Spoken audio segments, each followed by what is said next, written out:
रानो, आज तुझे तेरे इन बच्चों की कसम, या तो ये जादुई अमरूद हमें दे दे या फिर आज इस जंगल में तेरी आखिरी रात होगी। कालू भाई, मार डालो मुझे, पर मेरे बच्चों का हक मत छीनो, वो कल से भूखे हैं। छोड़ो इसे कालू, पहले इसके बच्चों को खत्म करते हैं। ये अमरूद अपने आप छोड़ देगी। नहीं। तूफानी रात थी। रानो का घोंसला तिनका तिनका होकर बिखर रहा था। गुड्डू और गुड़िया भूख से बेहाल होकर रो रही थी। माँ, पेट में बहुत दर्द हो रहा है।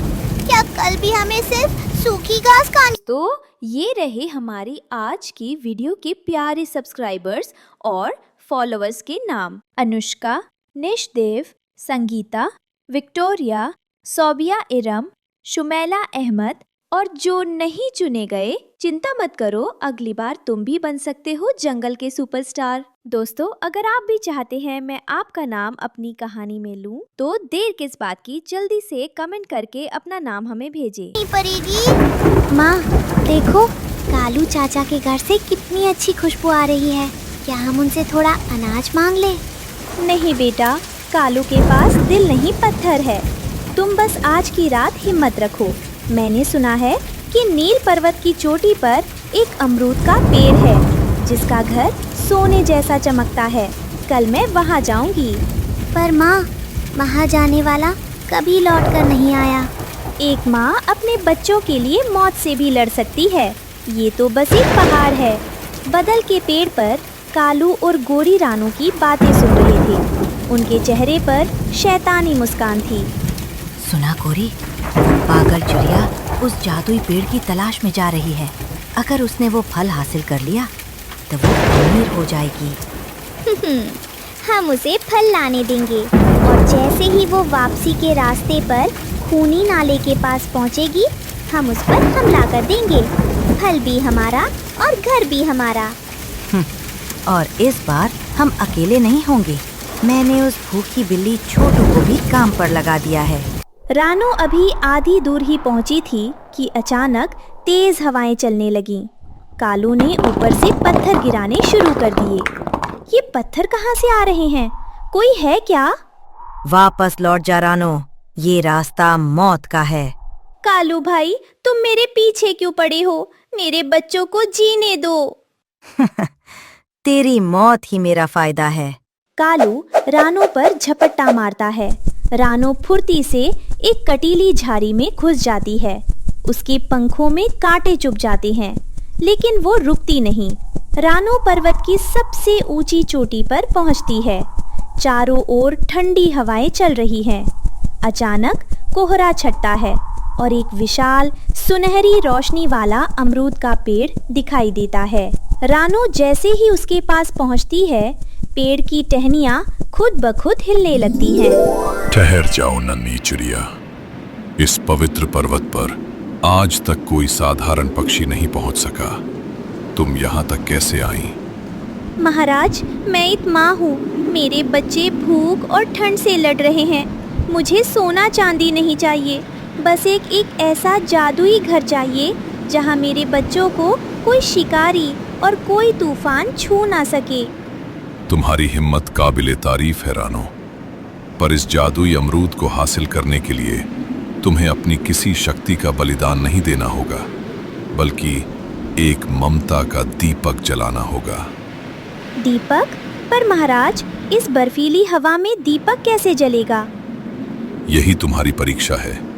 तुम्हें इस फल को अपनी चोंच में दबाकर पूरे रास्ते अपने बच्चों तक ले जाना है। पर याद रहे, ये फल तभी तक चमकेगा और जादुई घर बनाएगा जब तक तुम्हारे मन में सच्चाई और ममता की लौ जलती रहेगी। अगर रास्ते में तुम्हारे मन में जरा भी लालच या डर आया तो ये फल पत्थर का बन जाएगा और इसका जादू खत्म हो जाएगा। क्या तुम ये जिम्मेदारी उठा पाओगी? महाराज, एक माँ के मन में अपने बच्चों के लिए कभी लालच नहीं आता। मुझे आपकी शर्त मंजूर है। मैं इस विश्वास के दिए को बुझने नहीं दूंगी। ले जाओ ये अमर अमरूद। ये न केवल तुम्हें घर देगा, बल्कि मुसीबत में तुम्हारी ढाल भी बनेगा। पर सावधान रहना, रास्ते में कई मायावी ताकतें तुम्हारा मन भटकाने की कोशिश करेंगी। रानो जादुई अमरूद लेकर लौट रही थी।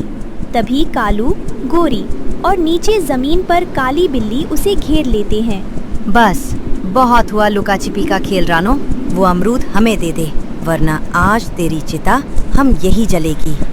देख कालू, इसकी चोंच में दबा फल कितना चमक रहा है।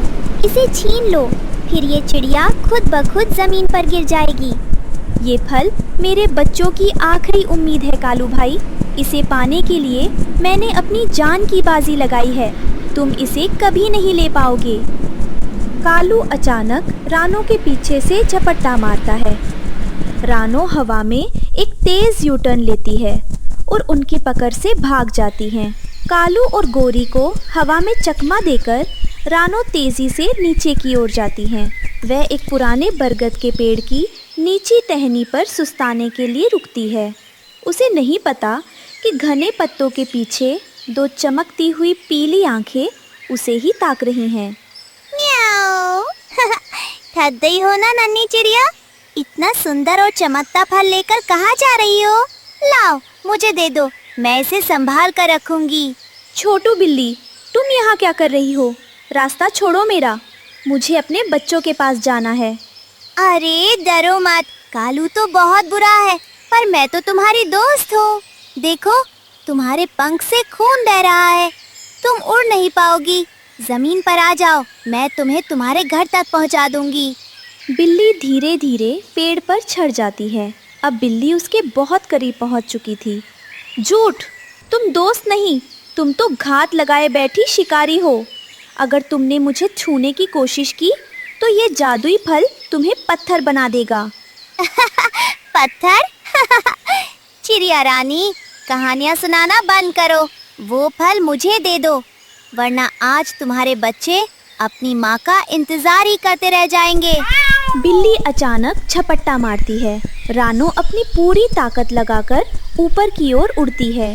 बच गई आज, पर याद रखना रानो, रास्ता अभी खत्म नहीं हुआ है।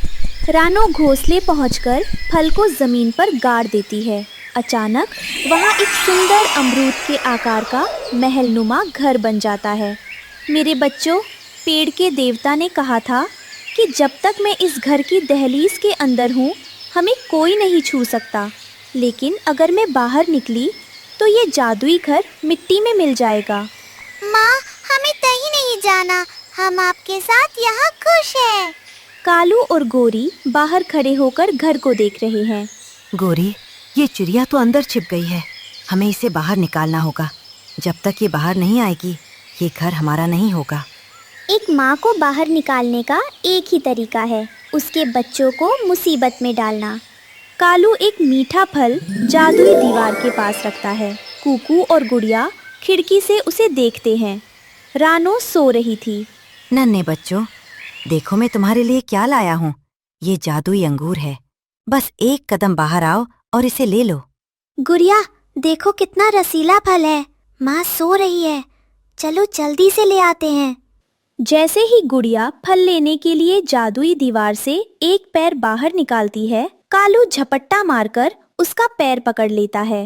बचाओ माँ, बचाओ, कालू चाचा ने मुझे पकड़ लिया। अब देख रानो, या तो बाहर आ और अपनी बेटी को बचा, या फिर इस घर के अंदर बैठी रह। रानो की नींद खुलती है। वह देखती है कि उसकी बेटी मौत के मुंह में है। वह जानती है कि बाहर कदम रखते ही उसका सुंदर घर गायब हो जाएगा। नहीं, मेरी बच्ची को छोड़ दो, मुझे महल नहीं चाहिए, मुझे मेरी बेटी चाहिए। नहीं माँ, बाहर मत जाना, घर टूट जाएगा। बेटा, ईंट पत्थर का घर फिर बन सकता है, पर तुम दोनों नहीं। माँ आ रही है। जैसे ही रानो बाहर कदम रखती है, महल गायब हो जाता और फिर से वही पुराना सूखा पेड़ बन जाता है। कालू रानो पर हमला करने बढ़ता है, लेकिन रानो अब और भी शक्तिशाली हो गई है। कालू, तूने माँ के सब्र का इम्तिहान लिया है, अब माँ का क्रोध देख। रानो अपनी पूरी ताकत से कालू की आंखों पर वार करती है। तभी आसमान से राजा बाज और अपनी टोली के साथ आ जाते हैं। राजा बाज कालू और गोरी को अपने पंजों में जकड़ लेते हैं। बिल्ली छोटू यह देखकर पहले ही भाग खड़ी होती है। कालू, तुमने एक माँ के त्याग का अपमान किया है। रानू ने घर खो दिया पर अपनी ममता नहीं हारी। तुम दोनों को हमेशा के लिए इस जंगल से बेदखल किया जाता है। हमें माफ कर दे महाराज, हमें माफ कर दे। राजा चील के सैनिक कालू गोरी को पकड़कर ले जाते हैं। रानू अपने बच्चों को गले लगा लेती है। तभी जादुई पेड़ वहाँ प्रकट होता है।